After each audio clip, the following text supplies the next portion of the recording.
Knock knock, एक बहुत बढ़िया परमिटेशन कॉम्बिनेशन का सवाल यहाँ पर दे रखा है। Unconventional dice are to be designed such that 6 faces are marked with numbers 1 to 6 with 1 and 2 appearing on opposite faces. Further, each face is colored either red or yellow with opposite faces always of the same color. ठीक है, 2 dice are considered to have the same design if one of them can be rotated to obtain a design. ये बहुत important line है कि अगर 2 dice को rotate करके घुमा फिरा के यूं करके देख सकते हो आप। ऐसा नहीं है आपने फर्श पर रख दिया एक डाइस को, एक रेड फेस को, और दूसरा फेस क्या है येलो, और दूसरे डाइस है वही का वही डिट्टो, पर आपने फर्श पे रखा है येलो वाला फेस, एक पे रेड वाला फेस, तो दोनों अलग हो गए। नहीं नहीं नहीं, उनको अलग नहीं माना जाएगा, सेम माना जाएगा। Find the number of distinct dice that can be design. Design कैसे कर सकते हैं? तो पहला थॉट तो याद है कि 1 और 2 के लिए अपन कोई फेस सेलेक्ट कर लें। अब आप सोचिए 1 और 2 अगर ऑपोजिट साइड है, यूँ है, तो आप 1 और 2 को सेलेक्ट करने के लिए कितने तरीके होंगे? एक। क्यों? क्योंकि अभी आपको पता ही नहीं है कि 1 और 2 के लिए कोई रेफरेंस फ्रेम ही नहीं है जज करने के लिए। तो जज करने के लिए रेफरेंस फ्रेम नहीं है, 1 और 2 को रखोगे आप, चिपका दोगे, तो आपको पता ही नहीं चलेगा कि कहाँ रखा।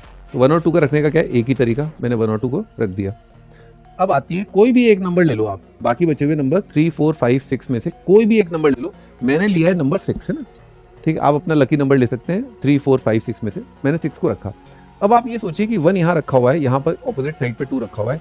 6 को रखने का कितना तरीका है? क्योंकि 4 फेसेज हैं ऐसे घूम करके, तो 6 को अब आप रखोगे तो आपको पता ही नहीं चलेगा कि आपने कहाँ रखा है। तो 6 को रखने का भी एक ही तरीका होगा, एक ही तरीका होगा। अब बारी आती है 3, 4, 5 की। तो now you know that there are 2 type of position. एक तो आपके क्या है, 6 के ऑपोजिट साइड वाली पोजीशन, वो आप आइडेंटिफाई कर सकते हो, लेकिन 6 के एडजेसेंट साइड वाली पोजीशन आप आइडेंटिफाई नहीं कर पाओगे। तो आपके पास ऑप्शन कितने हैं? आप 6 के ऑपोजिट इनमें से कोई एक नंबर सेलेक्ट करके रख दो। जैसे ही आपने 6 के ऑपोजिट नंबर, यानी कि जैसे 3, 4, 5 में से एक नंबर सेलेक्ट किया 3C1 से, मान लो 3 सेलेक्ट किया, तो 6 के ऑपोजिट आप 3 ले आए।